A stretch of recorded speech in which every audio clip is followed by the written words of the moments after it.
You ready? All right. Well, good morning. It's good to be back closer to football. Right now, our players have been working extremely hard in the weight room. I'm very excited about the gains that we've made.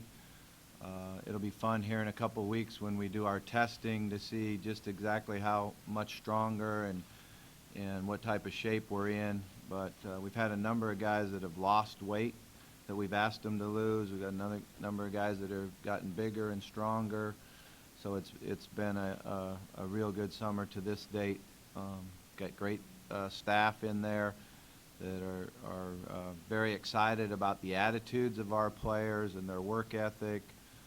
So it's been very positive. You know, as far as the staff goes, we had a couple weeks off, and everyone's back in the office now and working hard and re-energized and ready to go. So that's been fun. The summer's different than it has been in the past in the fact that we get to be around the players more, spend time in the weight room with them, do quickness and agility drills with them. And that's really helped get to know the new guys too. So I've enjoyed it. I think it's a great deal. We did give the coaches some time away from them, which I think is good for both the players and the coaches. So we don't quite wear it out too much, but we've certainly made a lot of progress there. We've also have some guys back at full speed with us that we didn't have in spring. So I am very excited about our the depth now and the look that we have on our offensive front. You know, when you get Ryan Mack back and T.C. Klusman is back healthy. We've also got Chris Acosta back with us, which is really good, and excited about him. He's a guy that has high energy and works extremely hard. Kelby Johnson, one of our junior college transfers, a new addition to the offensive line. So I do feel a lot better about our depth and the competition that we'll have there when we get going here in fall. And then on defense, you know, we've talked about this before, but Keith Brown is back at full speed. Lorenzo Malden's back at full speed, and Terrence Ross is back in there at full speed. So it is nice to have the addition to all those guys that just watched and weren't able to go in spring football. But with that, I'll just open up for questions. Can you give some examples of somebody who thinks come a long way? You were talking about some of the guys. Well, I think there's a lot of examples, but one of the big ones that stands out for us is Jamon Brown. You know, he's a guy that when we got here is 348 pounds, and we felt like, you know, for you to play 4 quarters at the highest level and to be able to win games in the fourth quarter, we need to get your weight down. I believe yesterday weighed in at 327, so that's very good. That's a real commitment on his part to eating properly and getting extra conditioning in. And, you know, I'm really excited about him at that weight because I think he'll be a much better player.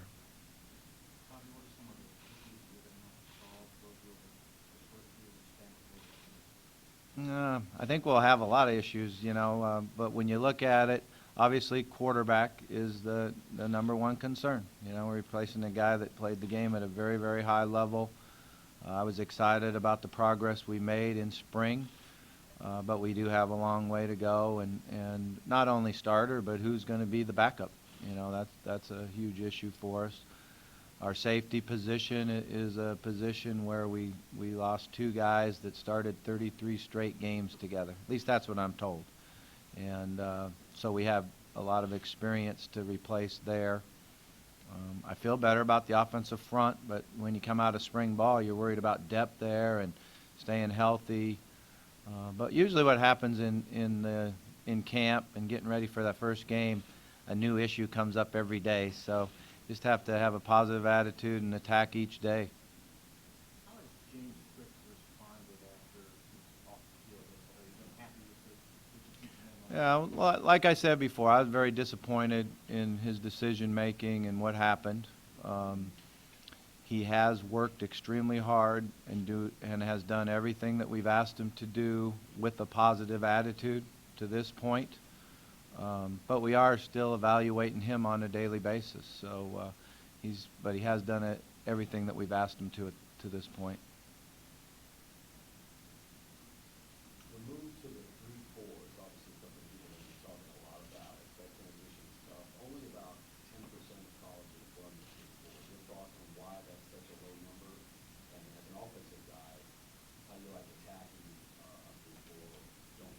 where'd you get that number at? That's from a couple of years ago, obviously. Really? You Yeah. know, it's from 2011. We don't have obviously numbers for this year, but. Yeah, it's I mean, about- I was just curious because like, one of the things that's coming up for us this year is our first two opponents are playing the 3-4, which as an offensive coach, you're like kind of excited about it because that's what we go against every day in practice. The difficulty that it presents to an offensive scheme is who's going to be the fourth rusher, and you know, where are you going to bring him from, how you're going to roll the coverage, and how easy you can run all the different zone blitz schemes. So that's what is something that I think will help Will in his preparation.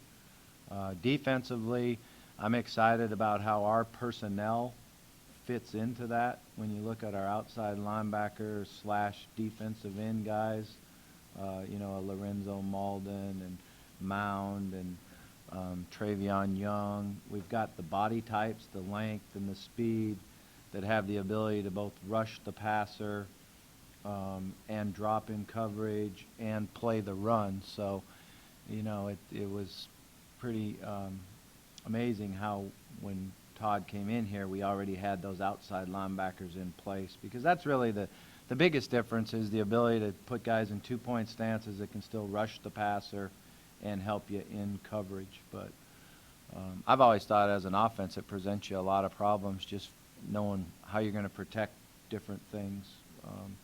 The other thing that we have in our favor is Todd Grantham's an expert at it. That's something that he believes in. He's been doing for a long time at a lot of different levels, high levels of football. So I'm excited about it. I think it showed in spring ball that we have the personnel to play it.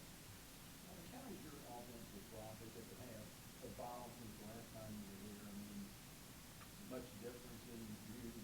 I mean, there's parts of the offense that have changed a lot, and you've added, you know, new plays, new schemes to the playbook. But like I tell our coaches and myself just about every day is what we need to do is install the offense like we did in spring ball twice. We'll do it again coming up here. And then after 10 days in the fall, we're going to take the offense and mold it around who that starting quarterback's going to be. And, you know, certain parts of the offense, you emphasize more different years based on the personnel that you have. So we just have to do a really good job understanding our personnel and molding the offense around that and getting our players in position to make plays. Were you able to put in the whole offense in spring? Yeah, we put in a lot. Yeah, we really did. You know, and I think it was something I was nervous about. You know, something I talked to Coach McGee about all the time is, are we trying to do too much? And I think what allowed us to do it was the experience of the returners on offense. You know, the fact that you had an experienced receiving core. You had 3 senior offensive linemen. You had a really experienced and smart tight end, good group of running backs. So, you know, they learn fast, and they're good students of the game, and they like football. So it makes it easier to carry more. How much of a plan do you for the schedule, the schedule like with this program in terms of margin? Yeah, I mean, that's not for me to measure, but it's a great schedule. You know, it's a great schedule. It's going to be very competitive. You know, one of the things of you know, having the experience of coaching in the SEC West before is that you have to be ready to play every week. You know, everybody that we play are going to have really good players. They're going to be very, very well coached. And most of the games are going to be won or lost in the fourth quarter. So we have to be prepared. We've got to be in great shape, and we've got to continue to build depth as the year goes on, because you know, you don't have those games in some years where you have games where when you step on the field, if you don't just foul it up, you should win the game. Right now it's going to be competitive every week. Coach, I'm just curious about something. Does Will have any comparables to Tyler Wilson? You know, there's a number of things that would be comparable. Will's taller and bigger, but their way they get the ball out quickly and their release and being able to make the different throws. Will's faster than Tyler, but, you know, everybody's a little bit different, and all of them have some similarities. How do you feel like the recruiting process Yeah, the way recruiting goes is you're never happy. You know, you work extremely hard at it. You keep banging away at it. I thought we did a good job of getting players to campus this summer and doing a good job when they were here on campus. And our guys are working hard at it, so we're just going to continually to go at it. I think our evaluation process is going very well. And the biggest, key for us is to get players here to Louisville to see what the city has to offer and what the university has to offer. You feel like you're getting the caliber of players you hope? I think so, yeah. I think we're working hard at it. How have Will and the receivers work during after spring ball? Does it seem to work out together? Yeah, they've got a lot of work together. A lot of them stayed here in the Maymester, and they just kind of went out there and threw on their own in that. And then here in June and July, they've been going out 1 day a week and throwing routes, and then a couple days a week and throwing the 7-on-7. So Will's doing a good job of leading it, and certainly the receivers help him do that. You like the leadership Will that is during? Yeah, I think what he did during spring ball was he showed all his teammates that he's very dedicated and he's very competitive. And that's the biggest thing about a quarterback is to prove it to your teammates. Show them that you're a student of the game, that you're going to go out there and work hard to get better. The key to a quarterback is making everybody else around you better. And so we still got a ways to go with that. How difficult is your system to pick up for a quarterback learning for the first time, and what are some keys to that? I don't know how difficult it is, but we ask them to do a lot. We ask them to learn a lot and have great knowledge of the defense, great knowledge of defensive fronts and secondaries, really understand what all 11 guys on the field are doing. So we ask, you have to be intelligent, you have to work hard at it, you have to have a good understanding of football, and then you get to do more. The more you know, the more you understand, then the more we open up the offense. How healthy is Tyler? Yeah, he's healthy. When we first got here, he was coming off of that sports hernia operation. Parts of spring, he didn't even do all the drills or finish all the practices, but he continued to get better as spring went on. I think maybe the first time we saw him 100% was in the spring game. But he's worked extremely hard in the weight room and has got a really good relationship with our strength staff.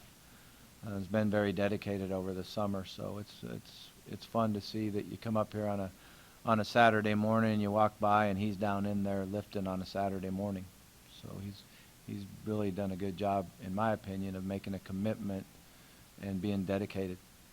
Pretty good stable of running backs like that. How many can you use in a game? Yeah, well, of course, the season you need a lot because people get banged up. How many can you use maybe at home? Yeah, when you look at it during the season and throughout the season, I've always felt like you need 4 guys that you can rotate in, feel good about.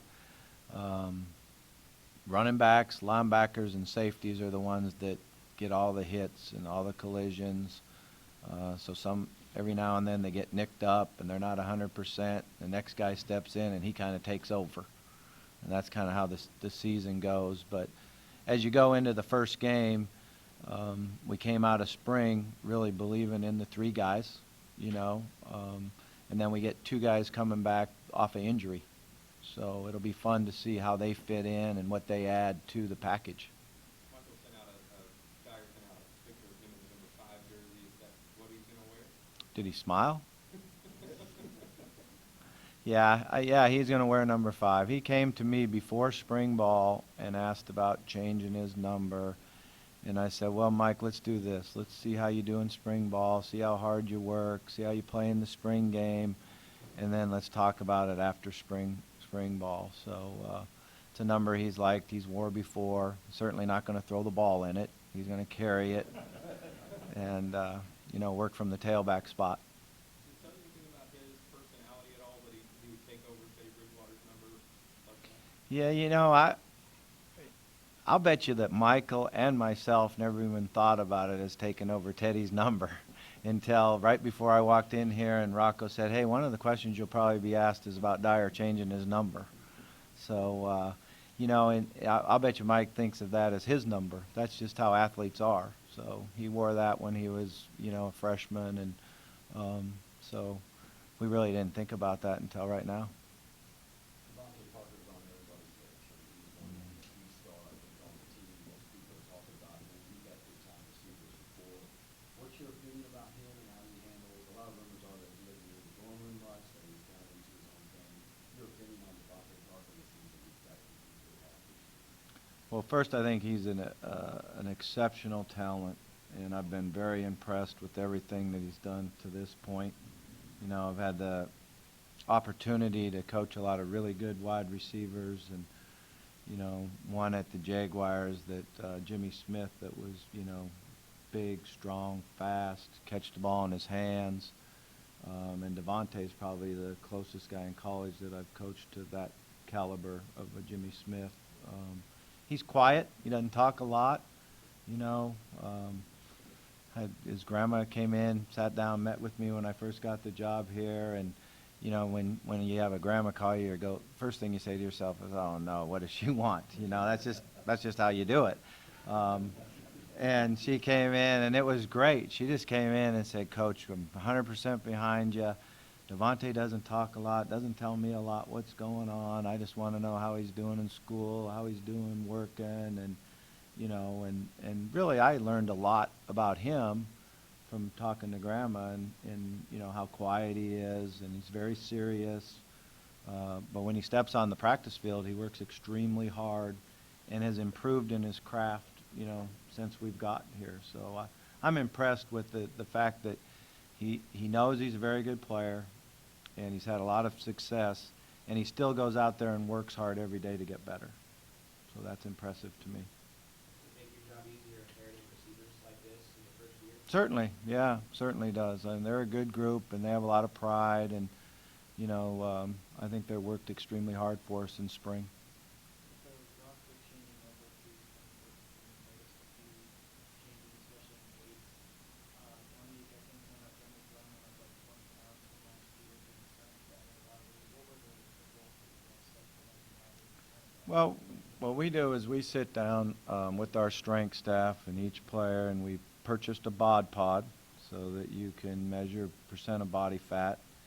And we work extremely hard to find out what the best percentage of body fat there is to be the strongest and heaviest you can be and never give up any speed. So it's kind of, you know, each kid's taken on an individual basis, what we think he can carry, what weight he needs to be, and the fastest he can possibly be. So each guy is a little bit different, but it's something we put a lot of time into. You know, Joe Madej and Scott Wilkes down in the weight room, I have all the confidence in the world in. But I meet a lot with them on, you know, how they feel, how's he carrying this weight, what are we doing flexibility-wise. Probably one of the most important things to me is flexibility and speed, because flexibility is what keeps you healthy. You can get your body out of bad positions. Do you remember when you first saw a bod pod and how it was used? It seems like it's kind of a new thing, fairly new. I think the first time I saw it was at an NFL combine, you know, on the day they put them in there, and looked like they were going to space, you know. But I believe in it. It really works, and the players, anytime you can give the players feedback on how their hard work is paying off, I think it's important to them. So they've been able to get in there a couple times now throughout the summer, and a number of them have really done a great job in reducing their percent of body fat.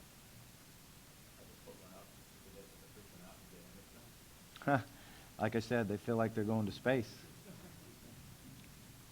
Kind of an off-field question. You're the guy who started at Card March. Has there been much talk about returning to Card March? We're going to go back to doing it the way we did when we were here before, so we'll pull up down on the other end and go through the exact same way we did it before. So I'm excited for it. I think our fans are excited for it. Yeah, definitely. It's fun. It's great for the players. You know, I think it's something that's exciting. You know, when you get on the bus and you hit the stadium and you see all the people there tailgating and they come over and you get some energy before you even get into the stadium. Do it on rainy days too. We're not going to have any rainy days, right? Yeah. I mean, we've done it any time, in every game. So.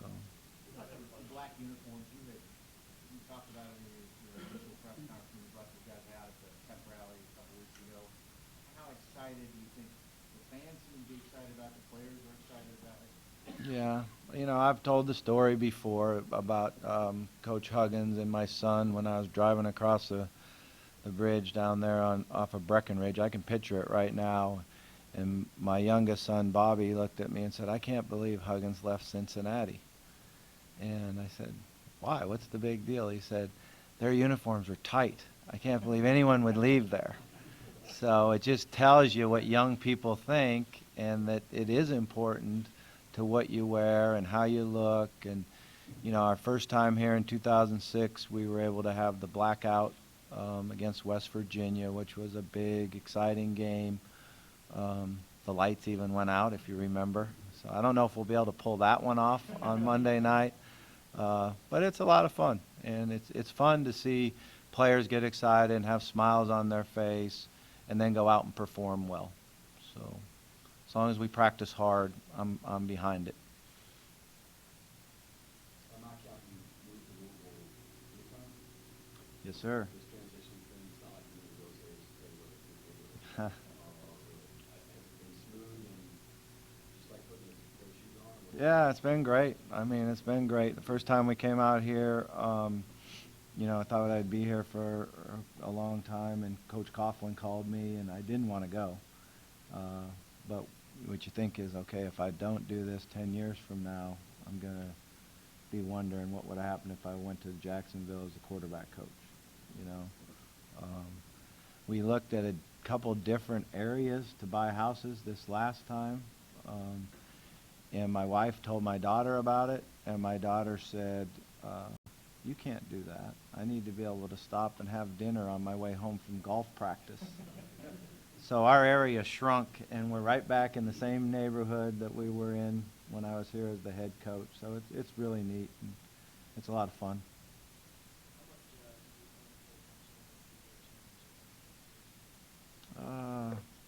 I'll probably ask who's winning. You know, I'm certainly not going to be able to go, but my family will go. I've been a member at Valhalla for a long time now, so they've got all the tickets, and they'll get to go out and watch it. And, you know, it's exciting to get all the best players in the world coming to Louisville. If we ask Katie, what would she say about your caddy in school? I push the bag. I do a good job pushing the bag, you know, and I've really learned to be quiet. You're not reading cuts, making the call? Only if I'm asked. I've learned to contribute if you're asked, but I enjoy doing it. It's a lot of fun. I like watching her. I've got a tremendous respect for the women's golf. You know, it's amazing how much better that they continue to get year in and year out. So it's fun going and watching her play. And then it's a lot of fun when I'm in some of these summer tournaments. I get to push her bag around for her, and she bosses me around. So I handle it pretty well. I'm coachable.